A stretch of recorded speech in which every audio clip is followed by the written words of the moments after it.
side are you on?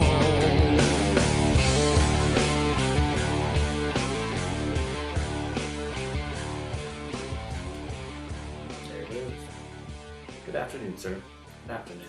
We just shared a very intimate moment with each other. We did. It was a good little time. It sure was. Sticking needles in each other. Well, actually, we didn't really We stick didn't needles do in it each other. To each other. But we did go have acupuncture together. And we did. And we even shared a room. We did share a room. Aww. I got to see you the whole time. Aww. Did it make you feel safe? Didn't. Actually, this made me feel less safe. Made you feel less safe? I need to get out of here. I was really apprehensive about going to get acupuncture. And the main reason I wanted to go is I just shit tons of stress, carry it really heavy in the back of my neck. Hey, I think my wife just got home. Good. I just carry it really heavy in the back of my neck. Always have really tense, tight shoulders. Causes headaches, and especially right now, causes lots of problems. So I was really skeptical about doing acupuncture. So skeptical that I started this morning after I know I was going to have to go because we already made an appointment. Read as much shit on it as I could, pros and cons and everything else. And I wanted to psych myself up, so I read the entire Wikipedia page on it. And to make myself believe it, I changed all the negative to positive. So then I reread it, and I'm like, it's scientifically proven. Yeah. I mean, it's on Wikipedia. It's on Wikipedia. Can't go wrong. And you can't go wrong there. No, I really didn't. But I could. I could have done it. Didn't. This experience for me was probably 100 times better than the last time. And the last time was amazing still, but like, I don't know, this time was just way better. You know, I don't know if it's scientific. I don't know if anything else like that. But I feel way more relaxed. Way less stressed. So even if it's not scientific, who the fuck cares? Yeah. It seemed to work for me for what I was trying to get out of it. This is the second time that we've brought up SLC Chi. That is slcqi.com. Yeah. And they're not sponsoring us. But you can. But you can if you wanted. Maybe give us a free session or something. That'd be cool. But I was really impressed with the model, though. Yeah, like everything. Yeah, it's like I knew it was a community session model, or I don't know what they call it. The sliding scale. Well, they have that, but it's also multiple patients in the same room. Yeah, it's a community session. Yeah, which I was a little hesitant of at first. I'm like, oh, it's a little awkward, but it really wasn't. It's really not. It's really not at all. And you're doing your own thing. So. Yeah, you know, and I can understand how that really helped keeps the cost down. Yeah, definitely. Because it's a very small, intimate location. I mean, it can't be more than 400 square feet. No. What would you say? I mean, maybe 6 at the top. The reception area is smaller than this It's room. the size of like a little bedroom. Yeah. Yeah. And yeah, so it's, I mean, and I counted, last time I said there was 10 lazy boys. There's only 7. And then they have a room with tables and herbs. Yeah, they do have a separate room. Yeah. Not quite sure what that's for, maybe for more serious patients, but... Or, like, well, how they had it set up, like, if they needed to do anything, like, on your back or anything... Yeah. You'd probably have to go in that room where they had a table, because everything else was recliner chairs. Yeah, that makes sense. But no, the guy that had me, his name was... It was the same guy. I mean, it was Matt, He was treating everyone. Yeah. His name was Matt, and, like, how it worked was they came in, and, you know, you just sat down, and he just, as he would help one person, he would help another one, and... He just says, you know, hey, you know, I'll be in the room if you need me. Just make eye contact with me, and I'll be right with you. You know, so it wasn't. You didn't feel like he wasn't there for you. You made sure you felt like he was there. You know, like he was really there to help you. Ask any questions. It was really funny because when he was doing talking to me about the initial session, like why I'm there and everything, he's like, "Are you afraid of needles at all?" I'm like, "No, I'm not afraid of needles." And he goes to do it, and he looks down at my feet, and he's like, "Oh. It's a really nice tattoo on your foot. Obviously, you're not afraid of needles." Plop. There's one right in the mouth of the skull. I'm like, okay. He asked me, he's like, "You from Salt Lake? Is this all this work from Salt Lake?" Like, it's from Bountiful. Yeah. It's like, what do you do? What do you do for a living? Retail. I didn't really want to go into it. I mean, I could have, I guess. I should have, maybe. You didn't want to say, "All this work is done by Casey Wardell over at Punctured Piercing." It just That's is. puncturedpiercing.net. And it is. So, yeah. Holla. Holla. But, no, it just felt like too much to say. Yeah. He's like... Because you're whispering the whole time, too. Yeah, because everyone's around it. Like, I was sitting right next to him. I couldn't hear the conversation. And so it's like, do I really want to be like, I don't know what my buddy did. You know? No offense, Casey. But, no, it was really weird. Like, I was kind of skeptical about the entire process. I'm still skeptical about the process. Mm-hmm. But, hey, if it helps relieve stress, whatever works, you know. And if it's all mental, who cares? If, you know. This guy is telling me that the last time the person really didn't specify, like, you know, how often I should go and stuff. And this guy is saying that it would be healthy for me to go twice a week if I can't afford that at least once a week. And so I'm going to have to rearrange my budget to do so. You know, and like when you say that, the first thing that would come to my mind if I wasn't there, I'd be like, they're just trying to get more money out of you. Fuck that. And it's totally not because I asked the same question. I'm like, hey, how often I should come? And he's like, well, you know, it's pretty standard is once a week, but you know, right now for you, since it's not like a huge major problem, he's like, probably once a month or so, just whenever you feel like you need it. Yeah. So, you know, I asked him the same question and it's completely opposite answers. Yeah. You know. And like to me, my health's important, and so hopefully, if it helps. So let me ask you: you know? Hopefully, you're comfortable talking about you know. Yeah, I can't sleep. You're okay with talking about your erectile dysfunction, right? No, okay. So you went there for sleep, right? Uh-huh. Did it help last time? Do you think it helped? How was your sleep the first night? The first night, I don't really think that it helped. Okay. And I told him that, and he said that, you know, that's common. You just have to, you know, keep working on it. And last time I went in, I had 7 points done. This time I went in, I had 21 points. Like, that's completely different. And they weren't symmetrical like the time before they were. Yeah, I had 17. Yeah. And so, yeah, totally different. Like, I would think that they would just be like, if it's kind of, at least he totally, and maybe it makes me feel better, because you could tell he totally believed it. Like, it wasn't like a total fake thing where he's just like randomly, putting needles in you. Mm-hmm. You know, because it seemed like he had a purpose. Mm-hmm. I mean, he has his doctorate, for fuck's sakes. Yeah. You know, in acupuncture. Uh-huh. You know, which makes me feel a little more comfortable about the whole process. And he did his thesis on insomnia, which I have, so yeah, that made me feel good. Yeah, it really makes you feel, you know, I don't have a doctorate in anything, so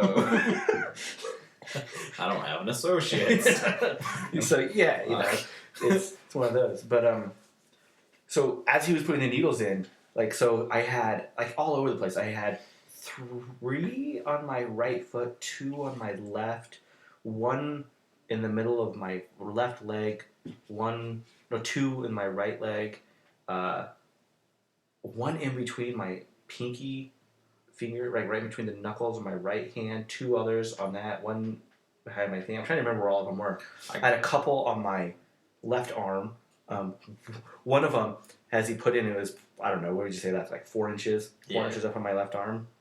He put it in, and I got this instant shock going right up to my thumb that made my thumb start twitching. And he's like, "Oh, that's good." And he looks at me and he's like, "Good for me, I got the right spot." and he's like, "Don't worry, it will relax." And it was just a little bit later, it slowly relaxed. But like, even as he put him in, like, he put it in my foot. Mm-hmm. I could feel it all the way up my back, and like, it was crazy. I never really, like, I know people say, "Oh, there's so many pressure points everywhere," blah blah. I get it. I get our bodies are fully connected and our nervous system's all connected, but you know, because it has to go somewhere, which is your brain to read it. I get that, but it was interesting how you actually felt it as it was going, you know, and it wasn't like it hurt. None of the needles hurt at all. Mm-hmm. You can fit 20 in a standard syringe. Like that's how small they are. Oh, they're teeny. They're like, Tiny. like I would say they're. I don't know. I don't know the exact size, but at least no bigger than a hair. I mean, they're teeny. They're really small. I mean, I didn't have one drop of blood when we removed them all. I had a small drop on my head. Oh, did you? I mean, I can't see my. Yeah, you put one right on the top of my forehead and like one at the top of my head. Drop, but that I had never before that, and I get a drop of blood. Probably the most shocking thing to me was, I went in there knowing that each session is about an hour. And so, like, we sat down, and you were saying that, like, when you went, it felt like 15 minutes, and it ended up being an hour. Yeah. And it probably felt like 15, 20, maybe a half hour to me. Like and it was slightly over 2. Yeah, it's crazy. It was insane. It's like your time just disappears. And this time I fell asleep, too. You said I fell asleep. I think I did. Yeah. But I don't remember, like, at all. Like, it's not like I have I remember hearing a couple other people in the room snoring. I counted at least 3 separate individuals snoring. Maybe they're putting something on those needles. Whatever's working, man, it's working. But no, I was pretty impressed with the joint. Like it seemed pretty good. I don't know if I'll go every single week. I want to make an appointment for next Sunday also, just as a comparison to see how because this next week's going to be an ultra stressful for me. I have a senior VP of my company's in town for the next 3 days. Yeah. Plus all the holidays that's going on. So, I mean, it's going to be a really stressful week for me. So, we'll see how, how I hold up. It's just awesome that they're on a sliding scale, too. They're trying to make acupuncture more accessible to community. And yeah, I mean, to talk about, like, how really affordable it is, you were talking earlier that, like, when you kind of priced it out, you were looking at, like $80 an hour. A session, something like that. Because you're going to chiropractors and other things like that. Because in order to do acupuncture in most states, they have to be licensed. Like, it's a professional license you have to get. Yeah, sure. But, who can really afford $80, especially if you have to go 2 or 3 times a week, for a serious problem, or that's what you feel you need to do, so you're going to go do it. Who can really afford that type of thing? Yeah. Especially if your health insurance doesn't cover it. Even for me, like going at their minimum, which I can barely even afford the $15. Yeah, so SLCT, their minimum is $15 up to $40. Yeah.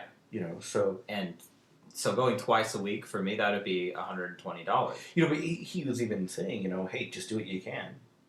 Yeah. It wasn't like they're trying to. Yeah, he's like, and he said, if you can't afford twice a week, try to at least come in once a week, because he wants to keep tabs on how my sleep's going. So, yeah, he's actually, he feel like he cares, so it's cool. Yeah, you totally feel like I heard him talking to some of the other patients.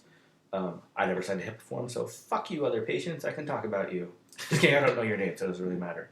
But like he talked about one guy was in there for severe back pain, and he said, hey, if your pain's so bad you can't come in to do a session, let me know and I'll come to your house and do a session. Well, that's at $15. $15, yeah. Or 40 at the max, but still. Yeah, it's a house visit. It's a house visit. There was another guy that he said, hey, give me a call tomorrow. I want to know how this treatment worked for you.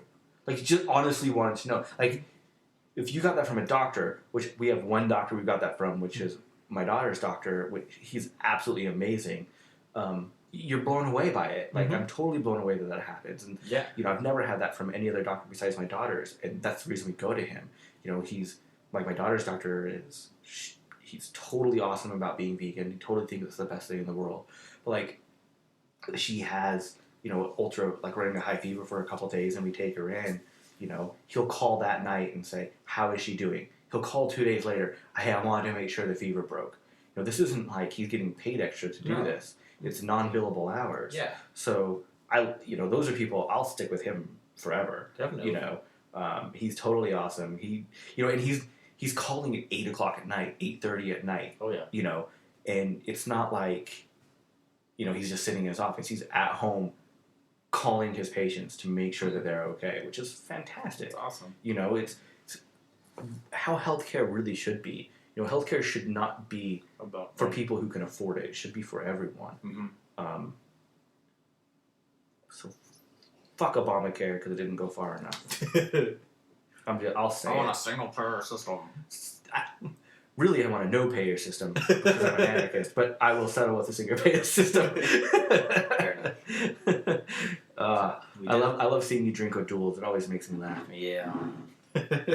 So we got another poll. Oh yeah, we got another poll Yeah. about Thanksgiving dinner. Your poll was, what will you be having for your vegan So Thanksgiving? what was the percentage on the tofurkey and the Gardein holiday roast?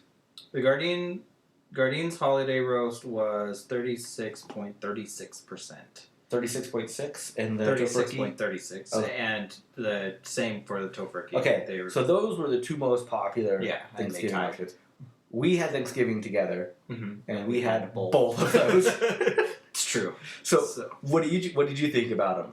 I liked tofurkeys. I mean, Tofurkey's a classic. It's just I just wish unturkey was still around. oh god, the unturkey was so good. It's so delicious. I really like the I don't even know the name of the company. It's the whole turkey when you can stuff it. You had it on the list. You can't buy it here. Yeah, the Vegetarian Plus. Yeah, Vegetarian Plus whole turkey. No one voted on that. It's amazingly good if anyone can ever find it. It's amazingly expensive, but it's really good. Yeah, it's not for sale in Utah anymore. I did get a call from a lady who we bought it from 2 years ago out of California. She called me 2 weeks before Thanksgiving. She's like, "Did you still want one?" I'm like, "I already bought everything else. Sorry." Yeah, Because we bought it from her 2 years ago and she shipped it to us. Yeah. Which is really cool. She's this little lady. Yeah, I really don't know if she's little enough. She just sounds like a little lady on the phone. And they're trying to start a vegan cooperative in California, but right now it's just out of their garage. Yeah. Yeah. And that's who we bought it from last year. I wish I knew her name and I would tell people to try to help her start her cooperative, but I really don't know her name. Sorry, lady in California. The other, we got 18.18% on. I don't know if it's Guardian. I don't know how to pronounce it. But they're savory stuffed turkey. So if you add those together, then that company had more. And that company had more. But my favorite was another. Oh, I love this one. That says, "I don't celebrate genocide, even with vegan feasts." I wish I said that. Yeah, I wish I could. It's awesome to have an excuse. But fuck that. It's awesome to have an excuse to get your friends together and have a just vegan have meal. a good vegan meal. Yeah. Fuck the. Like, we should just do it all the time. Fuck it. Yeah, totally. But I mean, it's always the premise behind Thanksgiving. I like. You should be thankful for shit all the time. Stuff. The sadness in the morning that goes behind it obviously sucks. Yeah. That's what it is. It fucking sucks, and I realize it, and I understand it. But it's nice to have. But I'm still thankful to have you in my life, Jordan. Yeah, and this year we did Thanksgiving Part 2 also. Yeah. Which we got. Well, it wasn't a lot of people. We got a couple people together. Yeah. On Friday and ate leftovers. Yeah. And the most decadent vegan mac and cheese I've ever had in my life. And those steaks were good too. Those steaks were pretty good too. They're gluten steaks. Delicious. But that mac and cheese. It was like $50. Yeah, it was like a $50 thing of mac and cheese. I'll just say your boss brought it. My boss's wife. Your boss's wife, to be more correct. Come on. And she made it, like she was telling us how she made it, and it was like, I got 2 blocks of Follow Your Heart cheddar in there, I got 1 block of Follow Your Heart mozzarella, I got 2 blocks of freaking rella in there. We're just like, holy shit! Like cream cheese. Yeah, it was cream cheese, and like, it was. I kind of want to have some now. And we were giving her a hard time when she was talking about it. I'm like, so you got oil on oil and some more oil. All right, yeah.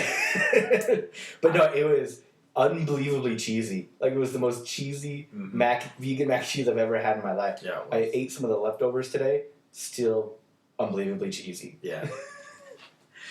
I have some. No, but it was a lot of fun. I know a lot of vegans don't like to celebrate it because their families don't really celebrate, or you're always viewed like the outcast. We're pretty lucky to have, when we ate over at my parents' house, half of the table was not eating meat and half the table was eating meat. Yeah. And So this is your mom's first Thanksgiving This is being my- vegetarian. Being vegetarian. And I know she hates that term vegetarian. I hate the term vegetarian. I do too, but she doesn't like it because you guys got into an argument over gelatin, Yeah. Jello. But what's funny, what you didn't notice was, I don't know, maybe you did notice, as she was doing things, like, we told her that we would make gravy, and when she first said that, she's like, I didn't even think about that, I would have just eaten normal gravy. Really? Yeah. But when we got there, she's like, well, this is the gravy I can have.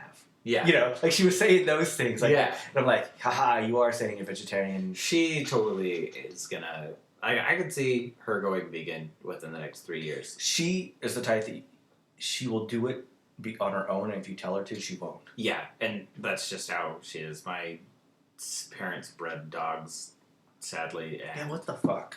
and she's saying that she didn't want another dog, and my dad's saying he wanted to keep another dog, but he pretty much came to me and he said, don't bug your mom about it. She's probably just gonna eventually say she wants a dog. And she just the other day said, well, we'll sell Lily last, just some dog that she'd picked out.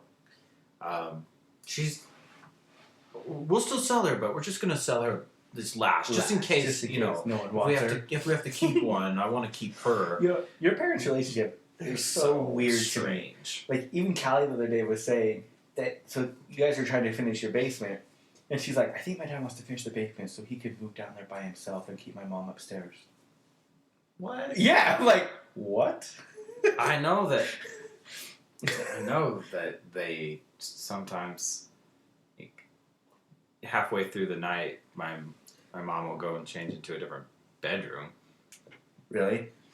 I think it's a matter of, like, snoring. Do what she said, your mom said to your sister the other day was, she goes, I think the key to our marriage is that we just love each other slightly more than we hate each other. If that's what you got, that's what you got, I guess. It reminds me of the successful marriages are usually if one person doesn't hate the other person at any given time. My favorite quote from, how they always ask people who are married for super, long years, how they maintain it. Mm-hmm. My favorite quote was from this couple that they asked. It was, at their 50-year anniversary. And they said, we never fell out of love at the same time. Yeah. And they asked, what do you mean you never fell out? They're like, well, there was times where I didn't love him. And there was times he didn't love me. But during those times, one of us held each other through it. Mm-hmm. And through my almost 10 years of having a life partner, mm-hmm. I can definitely say that's 100% true. So it's, marriage is weird. Whether or not you want to actually get married by the state or not, what the hell? They've detected feedback, but we're still recording. No feedback protection. Fuck you. Sorry. Computer. Trying to ruin my life. But, marriage. Yeah. So is it weird having to hang out with your boss at my house? I don't know. No, I don't know. No, I'm trying to think, but no, because he was... Well, at first, right when he first came over, he started complaining about, work, and I'm like, ooh, this is getting awkward. It's not awkward, because it's just... I've known him as a friend more than I've known him as a boss. But he is a dick boss. Sorry, Casey, you're a dick boss. Or at least he can be a dick boss, so I understand. You don't have to say it. I understand why you wouldn't. But I don't have a problem telling Casey that. I've known him long enough. Yeah. I can say that. He would say the same thing about me, though, too. You're all dick bosses. So, no offense. But my employees fucking love me. They brought me back vegan donuts from Vegas on the day after Thanksgiving. It's because they don't want you to fire them. That's so fucking true. Mr. Boss Man. That's totally You can't even be in the union. You're right. I cannot be in the union. But you can't join the Wobblies. Does that make you feel bad? It actually does make me feel bad. Okay, seriously. Sorry, bud. But I gotta support my family. I'll have an honorary membership for you. I'll join. As soon as we can start a worker-owned collective, we can all join. Yes. So send us money so we can do that. Or hugs. Or hugs. I'll take hugs. Take a hug. I don't know if like, my wife would let me take hugs. I'm not a touchy person. I hug you all the time. Let's do a little grab. That's man love, though. That's man love. That's our romance that we have going on. So I was thinking the other day, about things that we disagree on. So what do we really diametrically disagree on besides music? Because you listen to some shitty fucking music. As do you. But Mari also thinks I listen to shitty music, so. But you both like Morrissey, and what the fuck is wrong with you? Morrissey's good. Jesus Christ! I hear Morrissey and I want to kill myself. He has the most depressing goddamn vocals in the world. Well, yeah. And he sounds. He's the most depressed man in the world. He sounds like he's singing straight from his asshole. It's like he's bending over and just spreading his ass cheek. Nah.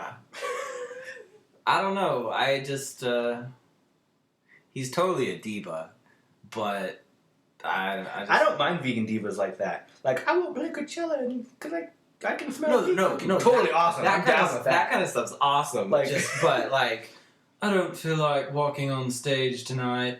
Good night. It's like, has he done that shit? Yeah.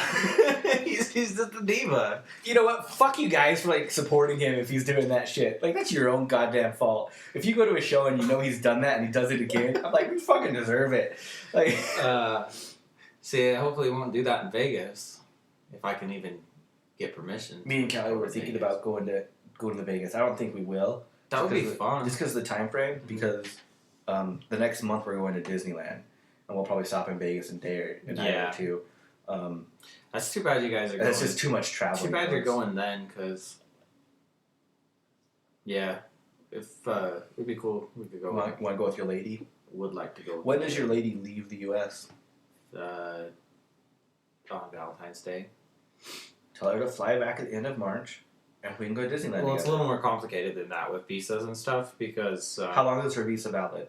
Her visa is valid for a year, but just having a visa doesn't grant you access into the United States. People don't understand. Like, yeah, I understand that. Like, they can still be turned around by a border. They could fly here customs, whatever you want to call it, be in Florida or wherever they land and be turned around.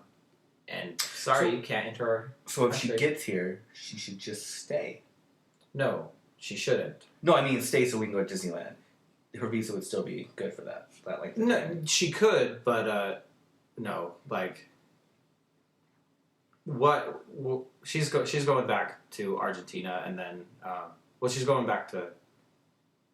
I think she's flying to Colombia and then flying to Argentina, and then she's going to stay back in Colombia for a while, maybe a month or so. She's probably gone for another 2 months, and I have to work out another visa so that if she comes back here, then. So if she comes here, is that visa only good once, or did she want to come back and get a work visa? She can come back again, but they might view it suspicious, like if she left and then came back like right after, unless so we have to talk to an immigration attorney, try to get like a work visa. Plus, like she when she does come back. To get a work visa, I'm not 100% certain how the process works. But does she have to be in her home country when the visa's issued? Because I know I've heard stories that like people have to like every year fly back to their home country and go through the approval process. Yeah, I think. Well, you have to have a job lined up for you, in order to do that. Most likely, you have to be over here, and then you have to go back, and then have to get your visa. Tell them where the job is that is approving you, and then you can come back.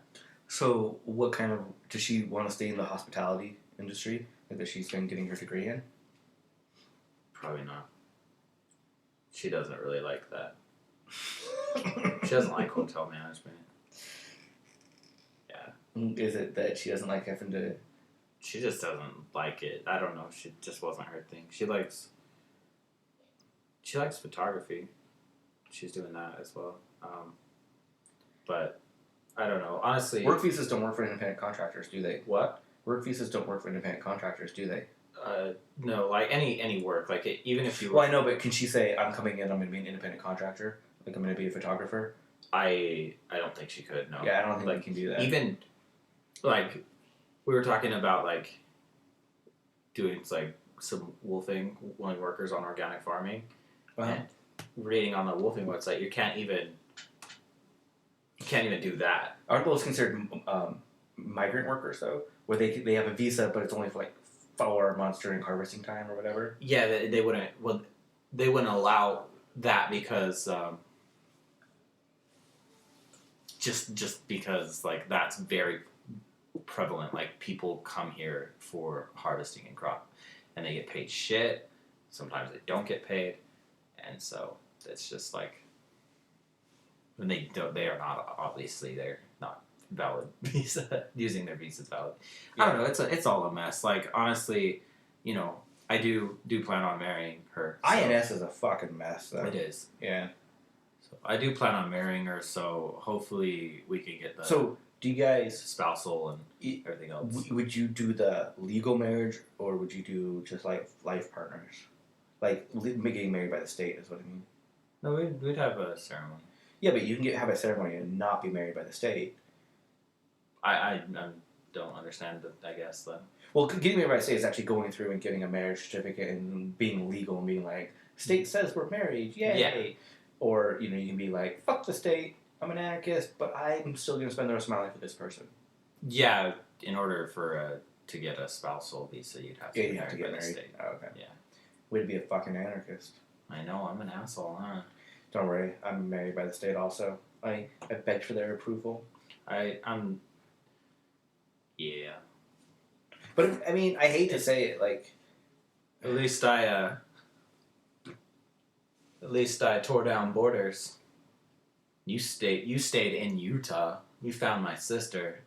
I'm just kidding. How are you tearing down borders? You're not tearing down anything. You're more like upholding the borders, rather than like, please government, Please help I us. respect your authority. I respect you. Please let my girlfriend stay.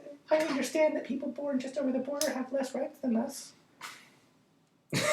Sucks. I hate that mentality. I hate. Oh God. I think there needs to be an easier process, as far as Yeah, just immigration abolish all laws. states. Well, yeah, obviously, no borders, but I think there needs to be an easier process in the current government we have right now. But it's Yeah, but do you think the government wants an easier process? No, of course they don't. I mean, Of like, course they don't. I don't think like their view is we don't want them illegal aliens coming in our country. which is ridiculous because right now there's a long-term study on non-documented workers coming into the United States, and it's actually on the decline right now. There's more non-documented workers leaving the United States than coming in the United States right now over the last 5 years. It's not a fucking problem. Yeah. It's just it's not, you know. I just remember coming back from prison. You guys picked me up. Yeah. And just looking, and you could see Mexico. Yeah. I was in. They put me in Texas, and so I was right near El Paso, and so we literally could look across a river and see Mexico. We could see kids playing in the streets of Mexico. It was so weird. Well, and it's ridiculous to see like the actual difference. Not that where we were in El Paso was like a fantastic area, but 10 times worse just over the border. No, like it gets sickening. The buildings, the differences in the buildings, you could tell what was Mexico and what was United States. It's sad. Well, it's weird. weird. It's like ridiculous to me because you know me and Kelly were talking about it. We're like, you know, so if you're on that side of the river, no fucking rights here. You have no actual rights. No. But if you're on this side, yay! Yep. Like, why? It's like you're born 100 feet different, Mm-hmm. and there's a fucking difference in how you're treated the rest of your life, the opportunities you have for the rest of your life, and that's ridiculous. It's so strange. Little things like that really make you understand the privilege you have by being born a white middle class male. A lot more. Like, yeah. I mean, seriously, like we're sitting in a house, like, yeah, you know, we're sitting in a nice house in a nice suburb, you know, like it's Recording a podcast. Yeah, recording a podcast. Putting it on the internet. Like, I have a lake that I get free boat rentals on just down the street. Man-made. Like, like... Yep. Like, it's ridiculous, like, the extravagance that we actually live in. It is. Yeah, And it makes me feel douchey sometimes. But it's, It's because you are. Unlike myself. Unlike yourself. I'm a perfect human being. I mean, think about it. So we have 3 people that live in this house that you could easily, comfortably have 20 people live in if you needed to. Yeah. Let's just be honest. Yeah. No, you're right. Okay, it's a 3-bedroom house, but that's with an unfinished basement. Mm-hmm. And coming from anarchist collectives, you could fit 20 people Easy. in a room. Yeah, I know. I mean, coming from like living in a warehouse with no walls. This is my room. That's a closet. No, look, I put my bed up on the top shelf here, and all my clothes go underneath. That's my room. Cool. Okay. You're Yeah. right. Yeah, you're right. It is a room. It's mind-boggling. I mean, not that 20 people would comfortably live in here, but you could do it. Yeah. Pretty easily. Yeah. Especially if you just turn the basement into sleeping quarters. Yeah.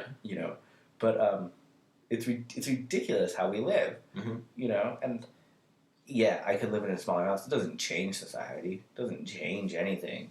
The money I spend on this house, what else would I do with that money? I wouldn't even. I'd want a small place. Like, I'm not too. Not that this place is huge. No, this place isn't huge, but I just want a quaint 1-bedroom house with maybe 2 bedrooms if I wanted. No, we had that. You remember our little house? Yeah, I liked that house. But raising a kid in that house in that neighborhood was not a good choice. And that's why I'm not having any. But I love my neighborhood. My neighborhood's great for families. Unfortunately, it's all white Mormon middle-class families. Your barber's not Mormon. That's true. My barber is not Mormon. So I like my barber. I think he's like some like Pentecostal. Is he? Something like weird That's like that. too bad still. But he's really funny about it. Like, he knows I'm an atheist, and he's always bashing Mormonism to me, and I'm always like, and that's how I feel about all religions. And then he's quiet. I was at the shop the other day, and somebody came in and they were talking about Catholicism in Germany. And when you say the shop, you mean your tattoo parlor that you work at? Yes. Puncturedpiercing.net. Punctured Piercing. Again, that is puncturedpiercing.net.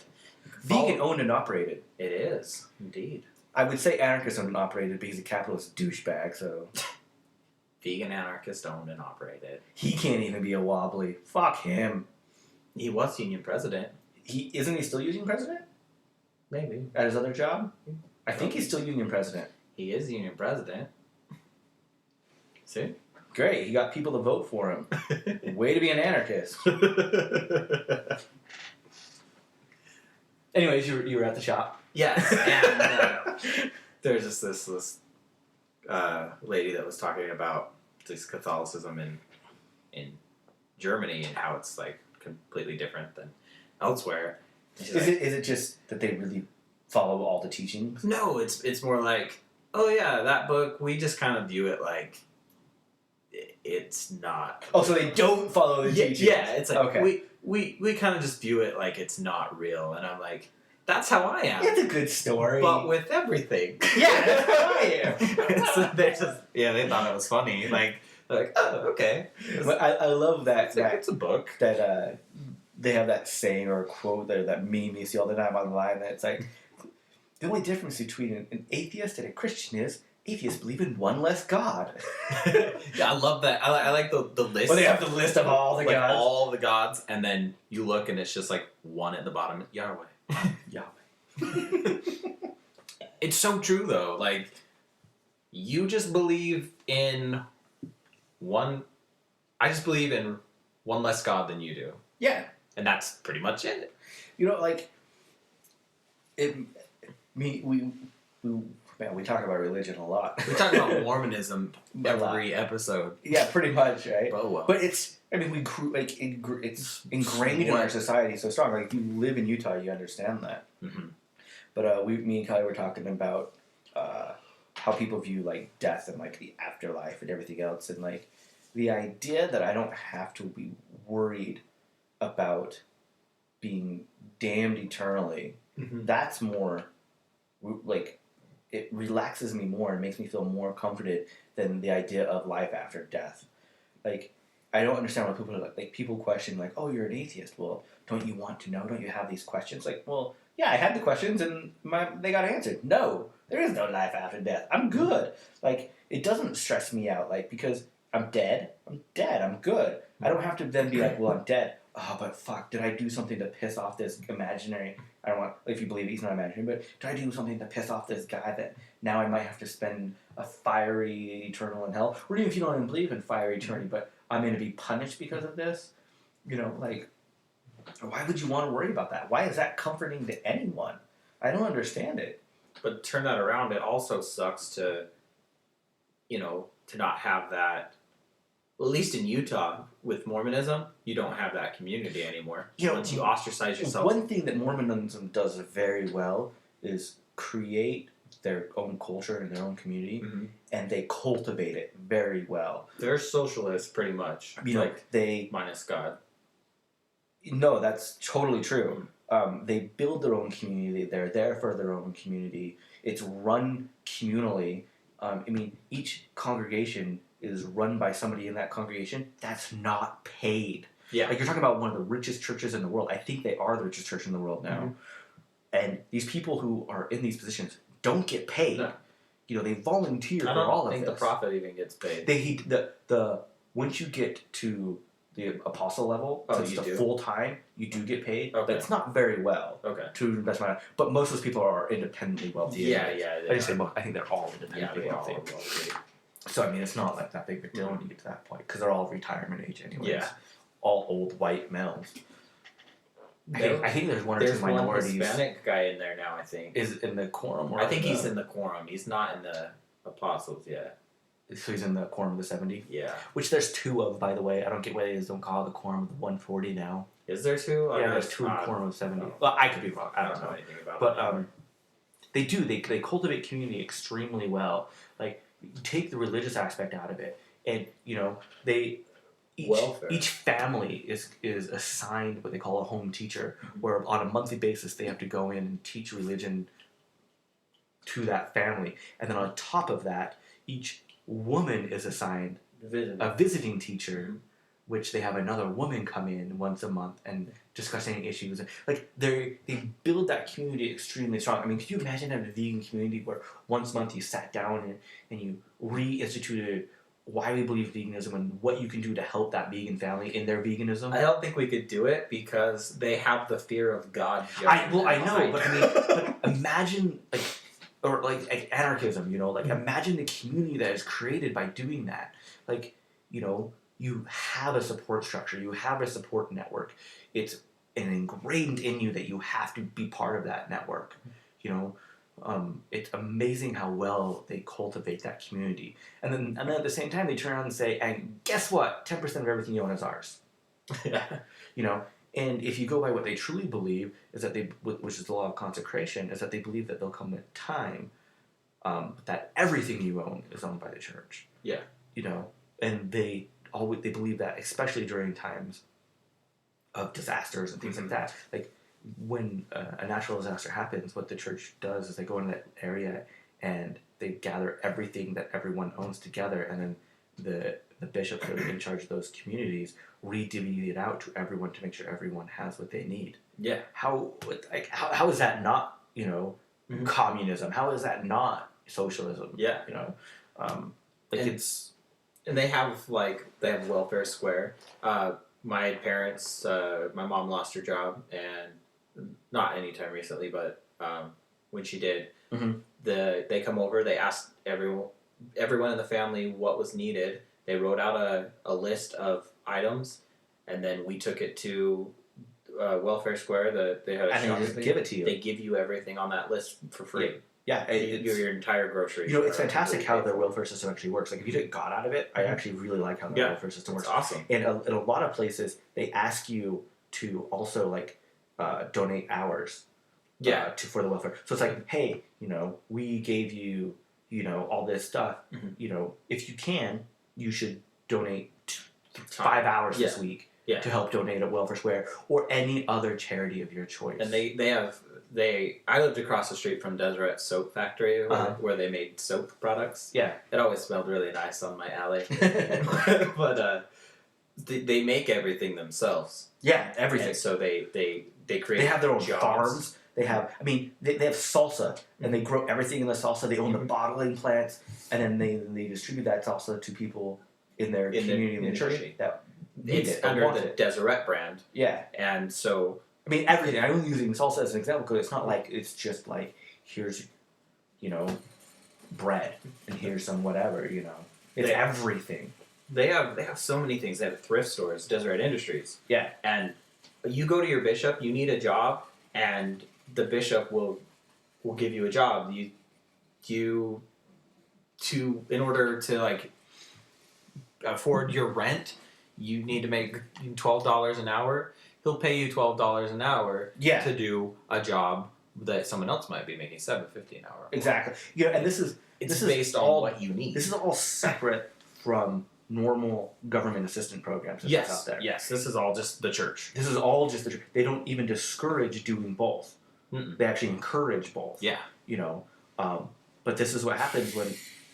What is that noise? It's a door probably doing something. Oh, okay. This is what happens when you actually encourage people reinvesting into society. And that's what I really like about it. Is like every Mormon pays, if you want to go to the temple, pays at least 10% of their income into the church. Imagine if you had, the same thing with anything. With anything. It's so much goddamn money. If all the vegans, there's more vegans in the world than there are Mormons. There are Mormons. If all the vegans in the world gave 10% to the Vegan Foundation or whatever, and that went towards animal rights or that went towards feeding fucking vegans, like how awesome would that be? I mean, it's like you take that money and you buy your land and you make farms. And that's how they get away with it. It's not like they're taking this money like the government does and then just reutilizes it, and says, well, we're going to buy this at other prices. Mm-hmm. They're like, we're going to use this as smart as we possibly can. Mm-hmm. So we're going to take this land. And I live by a couple Mormon farms. Yeah. Where they grow corn and where they grow hay, where they do these other things. And we utilize this land for our own community. Like, how for the basic needs of that community. Like, the other thing that they do really well is that, like, if you need assistance as far as, like, mental health is concerned, you go to your bishop, and they're like, family health services. They have family health services, which is counseling. It's free. It's just the bishop says, here you go. Go take counseling. Go do this. And although it's on a very, very... very, very... It's a very religious side. Well, that's because it's based on religion. But imagine, like, if society in general did that, where it's just like, oh, hey, you need to go see a doctor? Go see a fucking doctor. And it is dependent on your income as well. They do ask if you can afford it. If you can afford a copay, then pay. Please pay. But if you can't, they're not going to turn you away. Yeah. You have to go talk. As far as like their entire support structure for their community is concerned, I really am always in awe of it because from how they treat their neighbors that are in the congregation. Neighbors that aren't in the congregation are completely different, by the way. Like, they if you talk to them, they'll be like, no, we love everyone. We help everyone. It's not fucking true. No. Maybe in some areas. They'll come and bring some brownies every now and then to... but if you're not willing to go to their church and pitch in that 10%, then they're kind of like, fuck you. Yeah. Which I'm not. I mean, it's weird when you come from the actual family. Like, I'm like just the shunned black sheep. It's like, oh, the holidays and their kid. Yeah. They'll support, they totally are supporting my parents. One thing I will say, though, like, after the FBI raided my house and I was in jail, the local bishop wrote a letter to the FBI and to the warden of the jail. I don't know what it was called, the warden. Mm-hmm. It was just the local jail that I was in at the time. saying that, one, I should be given vegan meals, and two, they're violating my rights and I should be let go. And if they need a personal, like someone to put him in charge of me, that he was willing to take on full custody of me. Wow. I'm not even LDS. My parents were LDS, but I wasn't LDS. You know, so my parents' bishop drove all the way down to, I was in a random. They put me as far away as they could from. It was a 3-hour drive. Yeah, it's fucking Cache County. ridiculous. And he came down and visited me on multiple occasions just to check up on me, and that's cool. You know, I get that they're doing it, especially to us, because they want us to rejoin the fold. Yeah, but you know, these are people that aren't paid. No, you have to remember that. So at least there's compassion and care. Yeah, you know, I'll give them that aspect of it. I think they care for the wrong reasons. Yeah, but at least they do care. Yeah, you know what I mean? Because I mean, you know this. How many? I'm guilty of this. How many kids are vegan right now that are in jail that I haven't written, that I haven't done that? You know, like you have the grand jury resistors right now. Isadora's written every grand jury resistor that I know of, except these ones. Why? I just haven't had the fucking time to sit her down and do it. I feel like shit because of it. You should. And if you're listening to this, fucking write a prisoner. Yeah. Like, it makes their fucking day. Like, you need to. Yeah, it does. But, I can't tell you how much it does. You know, like, it makes me feel like shit I haven't yet. So, you know, I'm going to do that today. And I can't, so... Yeah, you can't. I would. Like, coming out of prison, it's like, I want to write everyone, but I can't. It's like, I understand. The days that I didn't get letters, I was super depressed all day. You know what I was really impressed by the other day? There was an action in Barry Horn's name. Really? Yeah. Barry Horn? Yeah. Fucking, like, that guy is amazing. If you don't know who Barry Horn is, fucking look him up. Like, he's always been one of my role models as far as how an activist should act inside prison. You know, like... Hunger strikes. He fucking died in prison because of it. I mean, he did. 68-day hunger strike. Like... And it wasn't for himself. No. It was for other things. Yeah. He was trying... If I say this, I know I'm going to say it. I think it was about vivisection. He was trying to either get an open discussion about vivisection. I think that's what it was. Just an open discussion. And he was vilified in the UK over it. Yeah. Like, he's a terrorist, blah, blah, blah. You should not cave into terrorist demands. And all he's doing is saying, have an open discussion about... Talk to us about it. You know, I think that's what... I'm pretty certain it was about open discussion about vivisection or a hearing about vivisection. Yeah. You know, They agreed to it, so he stopped. You know, he stopped his hunger strike. I mean, he had liver damage. He lost sight. He was like, and then they would say things like, "Well, he's just in the hospital trying to." Well, and then one of the differences of the UK and the United States is the United States they can force feed you. In the UK, they can't. Maybe I'm wrong in that, but at least at the time, I don't think they could. But the United States, all they have to do is come in and declare you insane now. Like, well, he was sane when he started this, but now he's insane, so we can strap him down and force feed him. So they won't allow you to kill yourself on hunger strike. But I believe in the UK, as long as when you started it, you're allowed to finish it. I could be wrong on that, though. I didn't know that.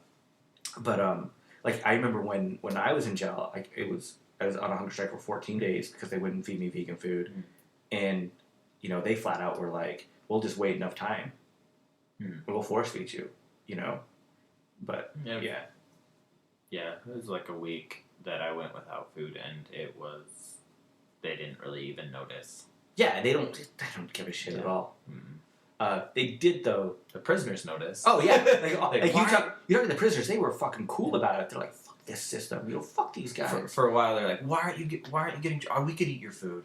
Yeah, I had that a little bit. Well, it goes against what I'm trying to do. I'm trying to show them I'm not taking your fucking food. You know, like, but it got so... Like, with me, though, they stopped bringing me a tray. Did they? Yeah. Like, it wasn't even an opportunity for... If I wanted to eat, it wasn't there. Yeah. You know, but I remember there was one guy who was... I can't remember the name of it.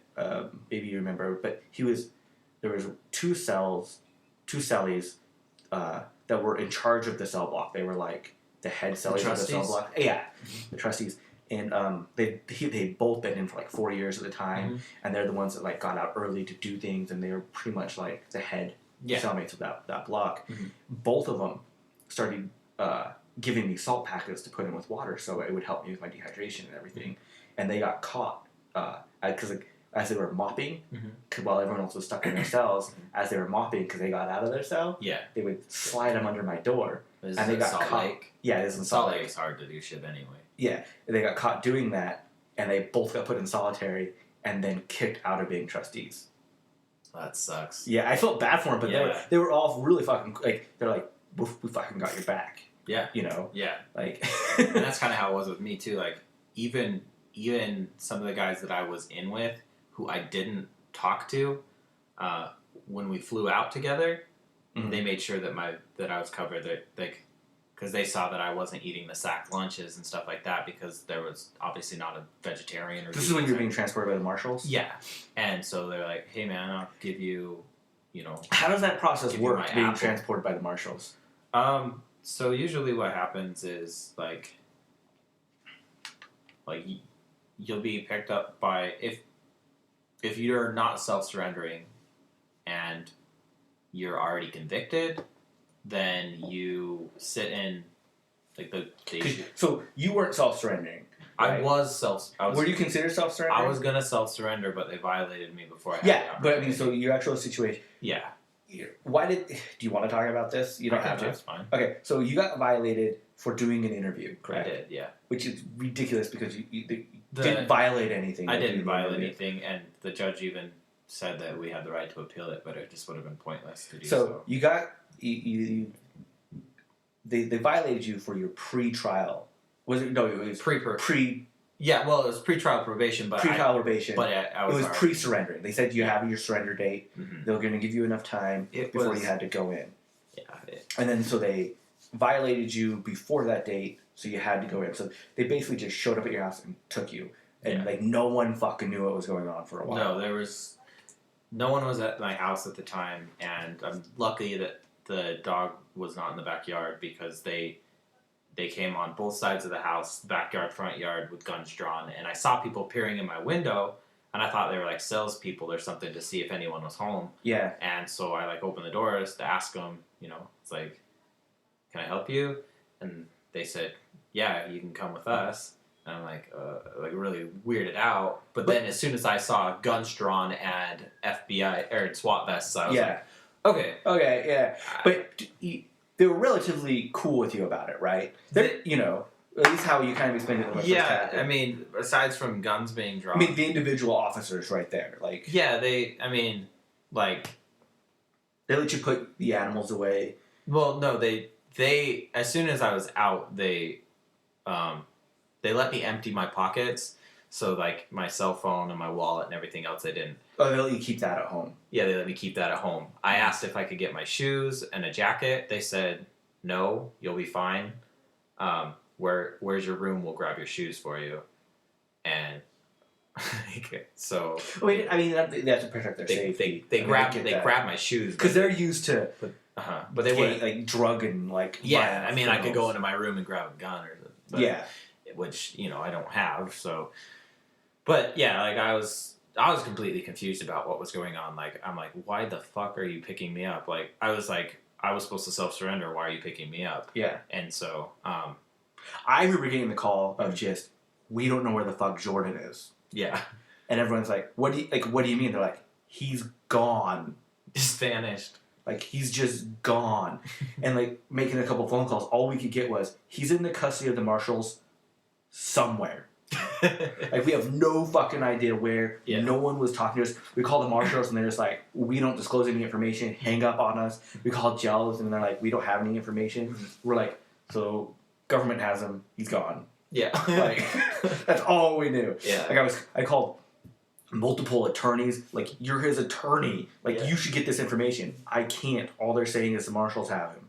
Yeah. Like, it was crazy. Yeah. They, So, like, how did the marshal transport work once you, like, so you got taken in, and then you had to go to a trial to see if you find you guilty of the violation. What happened... Which they find you guilty, right? Yeah, so what happened was they picked me up at my house. There's a ridiculous amount. There was like a dozen FBI agents. And then drive me back to the courthouse where is a temporary federal holding.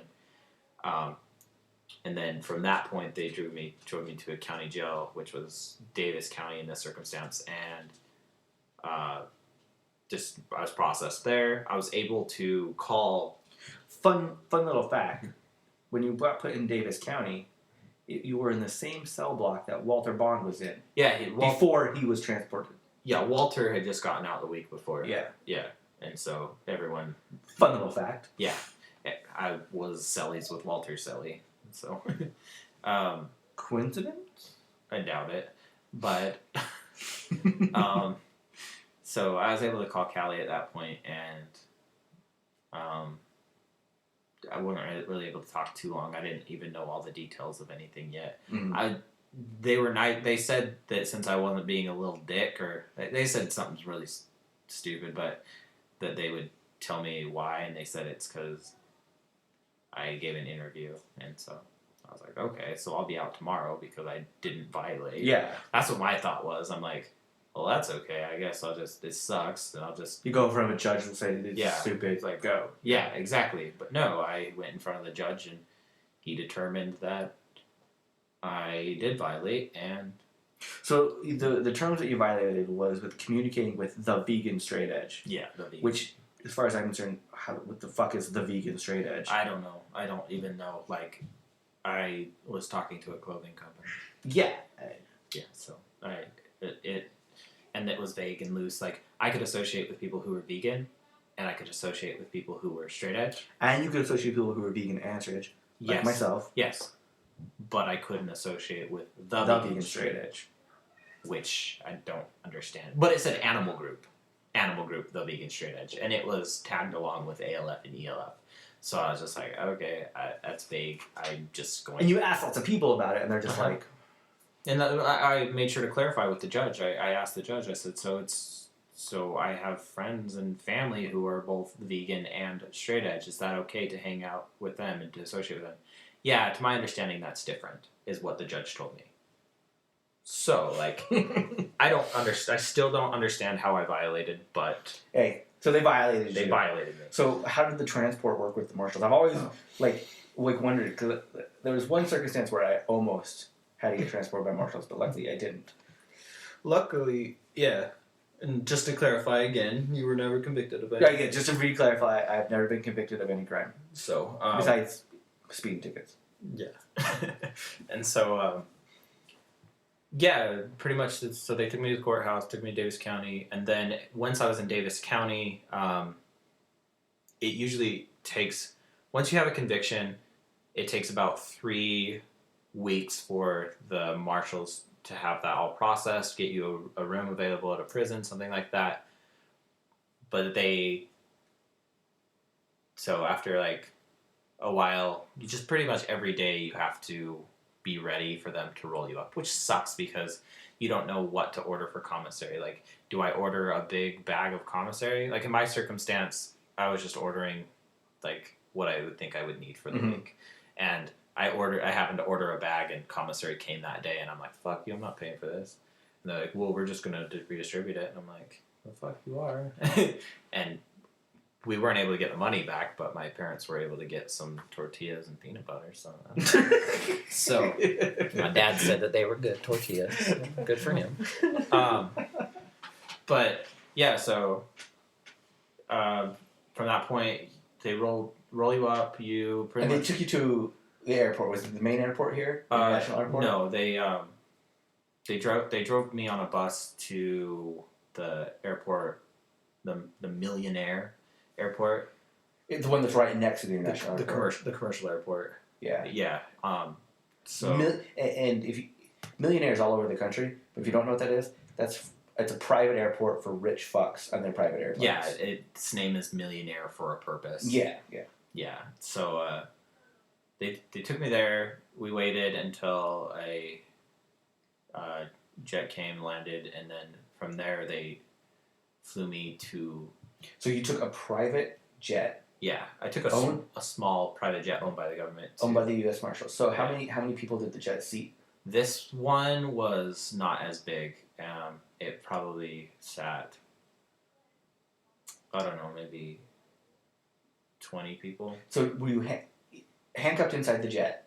Yeah. Were you handcuffed to anything inside the jet, like a bar No, or a seat? we were shackled legs and arms. But your feet or your hands weren't connected to anything on the plane?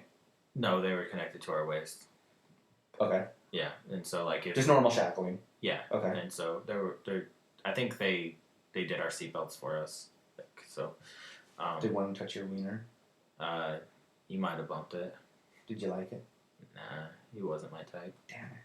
So, yeah, from there I flew to Pahrump, Nevada, which they have a federal holding facility there, and it's a CCA, which is a It's a private institution. Private institution. Yeah. I stayed A there. for-profit prison is Yeah. commonly called. Yeah. Yes. And they held me there for another 3 weeks. And It just to was the worst clarify, place. if anyone was the awesome people that helped to call to get you vegan food there, they were fucking dicks. Oh yeah. Like total assholes. Well, what happened? I asked the reverend if he would, or the chaplain, if they could give me vegan food, and he said no. I understand that it is like a religion to you, but it's not. That's my phone.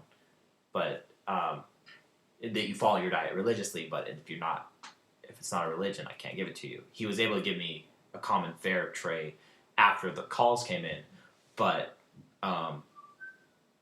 pretty much I was just sitting, doing my own thing. That place was terrible, by the way, like, I'll explain it in a second, but just doing my own thing. All of a sudden, the captain and his lieutenant came in, and they had a video camera, and they said, Jordan, come with us. And if I was smart, I would have taken another guy with me, because that is common prison etiquette. If you're pulled aside by officers, you grab somebody else to come with you so that they know you're not snitching. And if they don't allow that person to come with them, then you pretty much just go to solitary confinement. You refuse. Yeah, which I fucking would have done anyway. That place sucked. So they brought me in, had a camera on me the entire time, and they were like, so what's your problem? I'm like, I'm in prison. I'm in prison? No, like, I didn't understand. And so they're like, so why is all your friend and family calling, trying to get you a vegan food? Do you think that this is how you do things? They're pretty much saying that I was a threat to security and that they were going to throw me in the shoe or whatever. And how is that a valid threat to security that we're calling to say, hey, give them fucking vegan food? Like, hey. I don't think that they'd ever... And we were, at least on my end, I can't speak for everyone, but we were very courteous on the phone. Yeah, I understand who we're talking to. I mean, I personally, I like to message with the chaplain, Mm-hmm. I like to message with the warden, and I like to message with the person in charge of the kitchen. Mm-hmm. And then I talk to the operators. And each time the operator was like, look, you're going to have to take this up with so-and-so. Mm-hmm. Okay, then transfer me to them. We're like, okay. And I kept leaving messages after messages. But I mean, we were very nice. It wasn't threatening or anything like that. Obviously, I think that they were scared because they didn't know who I was. Like, and all of a sudden, I mean, you'd been there for just hours. Yeah, probably. exactly. I had gotten there. I was able to use the phone as soon as I used the phone, and everyone knew where I was. As soon as you knew where he was, we put it out. Yeah, and so like I put in a formal request for it as well. So how long were you there before you got to use your for the phone? I think I had to wait a couple days because it had to activate. Like, they give you a PIN number, and but we knew you were there before you called. Yeah, you might have known from an attorney or something like that. So had you called at that point? I don't think I'd even called anybody. At that point. That's right, because I remember them. Like, I remember them saying we're going to give him food, and I remember saying, not until we hear from him that he's getting vegan food will we stop. Yeah, and so that's like, they're like, you need to call somebody. I'm like, who do you want me to call? Like, I don't know what you're even talking about. I don't know what's going on, because I didn't. Like, I had yeah, it's like we can communicate with you. I had yet to use the phone, and so they expedited my PIN process.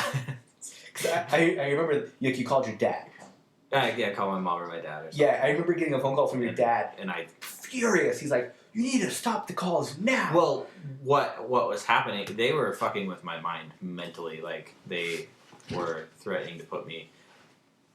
I was still, like, not even knowing what anything was. When I heard special housing unit or a special, You were thinking like a CMU. I was thinking like CMUs. Yeah. I was like, the fuck. And to the layperson, what's a CMU? That's controlled management unit. Which is where they units that were specially designed after 9/11 to house terrorist subjects. And that's what I was thinking. That's what was going through my head. I'm like, if I don't stop getting these calls in, they're threatening to put me in a CMU. This is not worth it. Which lots of animal rights activists have been put in CMUs.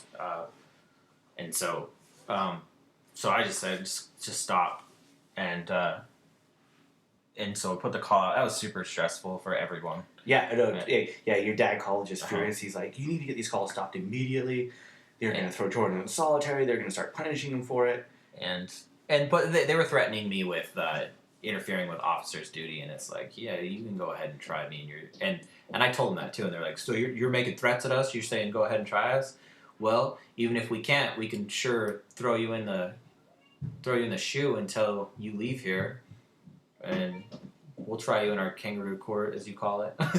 They said that? Well, because I was saying, like, you can try me in your kangaroo court. I don't give a shit. Well, it's true. I tried to explain that to your dad. I called him out. I'm like, look, he cannot be convicted for something he's not doing. Yeah. You know, someone else is communicating with them. If they want to come after me because I've called 20 times, then come after me. You're not breaking any laws. I'm not breaking any laws. No one was breaking any laws. They were calling for out of concern for me. So, yeah. And like, that's just a common threat. They tell you that they're going to charge you with interference with an officer's duty because the telephone lines are being used for, they're doing their job instead of sitting around eating potato chips. And which their job is to answer telephone calls about prisoners. Exactly. And most of the time they just sit around and eat potato chips. Yeah, because not many people are calling about prisoners, unfortunately. Yeah. And so from that point, that place was just terrible. They didn't have any books. They didn't allow exercising because somebody got hurt or something like that. And then TVs didn't work. I just want to reiterate this point. This is a for-profit prison. This is a for-profit prison. Which means that this is a company that gets paid to do all this. Yes. This isn't like the government doing anything. No, the government uses these for-profit prisons. Yeah. It's mind-boggling that they exist. Yeah, it's freaking crazy. But so the radios, they didn't have any radios, so the television didn't work unless you had a radio. And so no radios, no books, no exercise. It was a 100-man dorm style, so you didn't have a room to even isolate. You pretty much were just in your bed. I was losing my mind there. Was this facility only used for transport, or was it used as like actual? This is where you're going to be for the next year. There were only a few. There was a guy that was in there for contempt of court for resisting a grand jury, in Nevada regarding some mafia stuff, I think, and he was there permanently. And then there's a few other people who are just on like federal holding for random things.